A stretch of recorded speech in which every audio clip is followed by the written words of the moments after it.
Hi അസ്സലാമു അലൈക്കും വറഹ്മത്തുള്ളാഹി വബറകാതുഹു. ഹായ് കൂട്ടുകാരെ, എല്ലാവർക്കും സുഖമാണെന്ന് വിചാരിക്കുന്നു. ഞാൻ നല്ല മുരിഞ്ഞ ദോശൻ്റെയും പിന്നെ റെസ്റ്റോറൻറ്റിൽ നിന്നൊക്കെ കിട്ടുന്ന കടയിൽ നിന്നൊക്കെ വാങ്ങിക്കാൻ കിട്ടുന്ന ദോശയില്ലേ, നല്ല ടേസ്റ്റുള്ള ദോശ, ആ ദോശയും പിന്നെ ഇഡ്ഡലിൻ്റെ റെസിപ്പിയുമായിട്ടാണ് വന്നിട്ടുള്ളത്. രണ്ടും ഈ അരിയിൽ തന്നെയാണ് ഉണ്ടാക്കുന്നത് കേട്ടോ. അപ്പോൾ ഞാൻ ഉമ്മ ഇതിലേക്ക് പാത്രത്തിൽ കിട്ടുന്നത് ഞാൻ ഇതിലേക്കാക്കിയാണ് ഇടുന്നത്. ഇത് കുറച്ച് കൂടുതലായിട്ടാണ് ഉണ്ടാക്കുന്നത് കേട്ടോ. അപ്പോൾ ഞാൻ ഒക്കത്തിന് ഇതിന്മേൽ എഴുതിയിട്ടുണ്ട്. 7.25 കപ്പ് പച്ചരിയാണ് ഉള്ളത് കേട്ടോ. ഇനി അത് അളന്നിട്ട് വെച്ചിട്ടുണ്ട്. ഇനി ഉഴുന്നാണ് അളക്കുന്നത്. അത് 3.25 കപ്പാണ് ഞാൻ എടുക്കുന്നത് കേട്ടോ. 7.25 ഇതുണ്ടല്ലോ, അതിൽ ഞാൻ 3.25 എടുത്തിട്ടുള്ളത് ഉഴുന്ന്. ഇതിൻ്റെ കുറവാണെന്നുണ്ടെങ്കിൽ ഇതിൻ്റെ എല്ലാ സാധനങ്ങളും നിങ്ങൾ കുറവാക്കിക്കോ. അത് കുറച്ച് 3.5 ഞാൻ എടുത്തിട്ടുള്ളത്, 3.25 3 സ്പൂണ് ഉലുവയും. ഇത് നന്നായിട്ട് വാഷ് ചെയ്തിട്ട് വരാം. അത് നല്ല വെള്ളത്തിലാണ് വെള്ളം ഒഴിച്ചിട്ട് 7 മണിക്കൂർ ഒരു ഓവർനൈറ്റാണ് വെച്ചിട്ടുള്ളത്. അപ്പോൾ വൈകുന്നേരം ഓവർനൈറ്റ് അല്ല, രാവിലെ ഇതാക്കിയിട്ട് വൈകുന്നേരം അരച്ച് വെച്ചത്. വൈകുന്നേരം ഒരു 5 മണി നേരത്ത് ഇതിനൊക്കെയാണിട്ട് ഇതാ വെള്ളം ഇങ്ങനെ ആക്കിയാണിട്ട് എന്താണ് തള്ളി കൊടുക്കുക എന്ന് വെച്ചാൽ തുള്ളി അങ്ങനെ കുറേശ്ശെ ആക്കിയാണ്ടിട്ട് അരച്ചെടുത്താൽ മതി. അല്ലെങ്കിൽ ഉഴുന്നിൽ വെള്ളം ഏറിയ പിന്നെ അതിൽ ഒരു മഴയായി നിൽക്കും, പിന്നെ നമ്മളെ ഇഡ്ഡലി നന്നാവില്ല. ഒറ്റക്കൈയിൽ വെച്ച് കണ്ടിട്ടാണ് ഞാനിത് ചെയ്യുന്നത്, നിങ്ങൾക്കറിയാലോ. പിന്നെ 3 കപ്പ് ചോറ് എടുത്തിട്ടുണ്ട് കേട്ടോ. നമ്മുടെ 3.5 കപ്പ് എത്ര ഇഡ്ഡലി എടുത്ത് അതിന് ഉഴുന്നെടുത്ത് ഉഴുന്നിൻ്റെ അനുസരിച്ച് ചോറ് കൊടുത്താൽ മതി കേട്ടോ. ഞാൻ വെള്ളരി ചോറാണ് എടുത്തിട്ടുള്ളത്. ഇതൊക്കെ അരിച്ചിട്ടുണ്ട്. ഇത് രാവിലെ എടുക്കാനുള്ളത് ഇവിടെയും വെച്ച് ലേശം ഒരു 1/2 പാത്രം 2 പാത്രം നമ്മുടെ അകത്തും കൊണ്ടുവന്ന് വെച്ച്. അപ്പം രാത്രി ഇനി പുറത്തേക്ക് ഇറങ്ങണ്ടല്ലോ വിചാരിച്ച് കണ്ടിട്ട് ഗുളികയും ഇതും കഞ്ഞിയൊക്കെ ഇവിടെ തന്നെ കൊണ്ടുവന്ന് വെച്ചു. ഇതാണ് എൻ്റെ മരുന്നും എൻ്റെ കഞ്ഞിയും. ഇത്ര കുടിക്കൊന്നുമില്ല, അതിന് 3 കൈയിലേ കുടിക്കുള്ളൂ. അത് എടുത്ത് കയറിയിട്ട് നമ്മളാണ് വെച്ചാൽ. അപ്പോൾ അതിൻ്റെ മരുന്നും അവിടെ വെച്ചിട്ടുണ്ട്.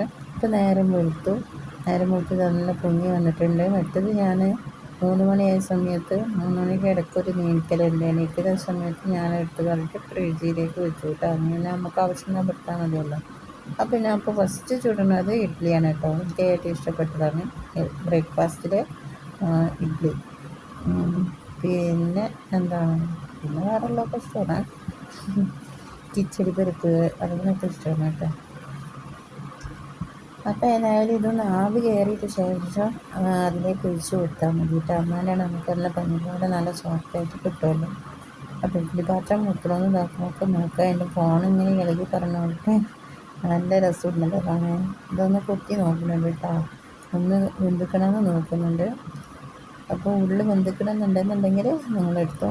ഇങ്ങനെ കൊടുക്കുന്ന സമയത്ത് കൈമൊക്കെ ആവി വരുന്നത് നോക്കണം. ഞാൻ 2 നോക്കിയിട്ട് എൻ്റെ കൈമലൊക്കെ പൊള്ളിയതാണ്.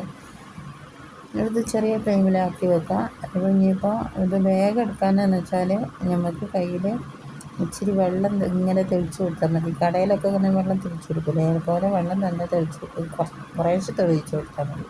എന്നിട്ട് സ്പാച്ചിലുണ്ടെങ്കിൽ പെട്ടെന്ന് കിട്ടും കേട്ടോ. നമ്മൾ സ്പൂൺ കൊണ്ട് കുത്തി ഇളക്കൊന്നും വേണ്ട. സ്പാച്ചിലാണ് നല്ല രീതിക്ക് നല്ല പൊങ്ങും വന്നിട്ടുണ്ട്. നല്ല രീതിയിൽ തന്നെ കിട്ടിയിട്ടുണ്ട് കേട്ടോ. അപ്പോൾ ഇതെല്ലാം ഇതുപോലെ ആക്കിയാണ്ട് എടുത്തിട്ടുണ്ട്. പിന്നെ ഞാൻ അവിടെ തന്നെ ഇരുന്ന് കണ്ടിട്ട് ഗുളിക കഴിക്കാനും വേണ്ടിയിട്ടുണ്ടായിരുന്നു. അപ്പോൾ രാവിലത്തെ ഗുളികയും കഴിച്ച് അത് ഒരു 3 എടുത്ത് കണ്ടിട്ട് കഴിച്ച്. അത് ഇനിയിപ്പോൾ ഗാന്ധി ചട്നിയൊക്കെ അരക്കുമ്പോഴത്തേനെ എനിക്ക് തലവേദന വരും. അപ്പോൾ ഞാനതൊക്കെ എടുത്ത് കഴിച്ചു. അപ്പോൾ ഇനി ഇഡ്ഡലിൻ്റെ പണിയോടെ കഴിഞ്ഞു. ഇനി നമുക്ക് ദോശൻ്റെ മാവ് റെഡിയാക്കണം. ഇത് ഒരു റെസ്റ്റോറൻറ്റ് പറയാൻ കിട്ടുന്നില്ല, വലിയ കടകളിൽ നിന്ന് തിന്നൂടെ. അതെനിക്ക് ഇൻസ്റ്റഗ്രാമിൽ നിന്ന് കിട്ടിയതാണ് കേട്ടോ. ഒരു ഇപ്പോൾ പറയുന്നുണ്ട് അതിൻ്റെ ബാറ്റർ. അപ്പോൾ ഒരളവ് പറയില്ലല്ലോ. അപ്പോൾ ഞാനൊരു ഉദാഹരണം കണക്കെടുത്ത് 1/2 കപ്പ് കടലപ്പൊടിയും 1/2 കപ്പിൻ്റെയും താഴെ അരിപ്പൊടി, പിന്നെ ഒരു 1/4 ടീസ്പൂണ് 1/4 കപ്പ് പഞ്ചസാരയും ചേർത്ത്. പഞ്ചസാര ചേർത്തത് ഇച്ചിരി ഏറി പോയിട്ടുണ്ട്. അത് നിങ്ങൾ കുറവാക്കിയിട്ട് കൊടുക്കട്ടോ. മാവെടുത്തതിനനുസരിച്ച് പിന്നെ ദോശമാവുള്ളതുകൊണ്ട് തന്നെ കുഴപ്പമില്ല. മധുരം ഉണ്ടെന്നുള്ളൂ. കൂട്ടാനൊന്നും കൂട്ടി കണ്ടിട്ട് കഴിക്കുക. അങ്ങനെ കഴിക്കണമെങ്കിൽ കഴിക്കുക. നന്നായിട്ട് മിക്സ് ചെയ്ത് കണ്ടിട്ട് ദോശൻ്റെ മാവില്ലേ അതിലേക്ക് ഒഴിച്ച് കൊടുത്താൽ മതി. അപ്പോൾ നല്ല ടേസ്റ്റാണ് ഇത് കഴിക്കാനായിട്ട് കേട്ടോ. ഇതൊരു കടയിൽ നിന്നൊക്കെ വാങ്ങിക്കുന്ന മസാല ദോശ എല്ലാ ദോശക്കും പറ്റും. അപ്പോൾ ഈ രീതിക്ക് നിങ്ങൾ ചെയ്ത് നോക്കില്ലേ. എനിക്ക് ഇൻസ്റ്റഗ്രാമിൽ കിട്ടിയതായിരുന്നു, ഇതിൻ്റെ റീൽസ് കണ്ടതായിരുന്നു. അപ്പോൾ അതിൽ അവരെ അളവൊന്നും പറഞ്ഞു, അവിടെ ഒരളവ് സുമാറൊരു കണക്ക് പറഞ്ഞല്ലോ. അവർ വലിയ വലിയ കച്ചവടക്കാരല്ലേ. അപ്പോൾ നമുക്ക് ഇതിപ്പോൾ ഒരളവ് പറഞ്ഞാലല്ലേ നമ്മളെപ്പോലത്തെ ഓൾക്ക് മനസ്സിലാവുള്ളൂ. റെസ്റ്റോറൻറ്റിലേക്ക് പറയുന്നുണ്ട്. എന്തിനായാലും ചട്ടി നന്നായിട്ട് ചൂടായിട്ടുണ്ട്. അപ്പം ചട്ടി ചൂടായിട്ട് ഞാൻ ചെറിയ ഫ്ലെയിമിലാണ് ഉണ്ടാക്കി വെച്ചിട്ടുള്ളത്. ചെറിയ ഫ്ലെയിമിലാക്കിയിട്ട് നന്നായിട്ട് അത് ഇളക്കി വെക്കുമ്പോഴത്തേനും അത് നന്നായിട്ട് ചൂടായിട്ടുണ്ട്. എന്നിട്ട് എത്ര വലിപ്പം വേണോ അതിനനുസരിച്ച് പാട്ടം വരുത്തി ഉണ്ടാക്കാം. നല്ല ടേസ്റ്റിയാണ് ഈ ഒരു അപ്പം കഴിക്കാനായിട്ട്. കുട്ടികൾക്കൊക്കെ ആണെങ്കിൽ പിന്നെ കൂട്ടാനൊന്നും ആവശ്യമുണ്ടാവില്ല. പിന്നെ നല്ല മുരിഞ്ഞും കിട്ടും. നല്ലൊരു മുറിച്ചിൽ നല്ലൊരു ക്രിസ്പിയിലായിട്ട് കിട്ടിയിട്ടുണ്ടായിരുന്നു.